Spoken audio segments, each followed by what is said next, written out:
Nag-aantay kung ano nang next upang aking utak ay maset. O ano ba nadarama?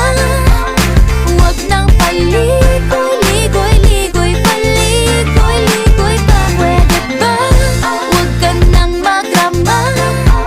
Huwag nang paligoy-ligoy-ligoy, paligoy-ligoy pa. Kwento-kwento ka tungkol sa bagay-bagay. Pag-usapan naman natin tayo medyo bagay. Ngunit mabagal ka, di mo maisipin sa bagay. Kunting tiis na lang, malapit na akong magbabay. Ano ka ba naman? Ganyan-ganyan na lang.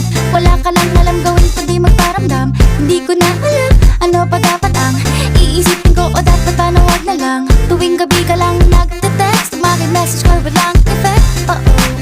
Nag-aantay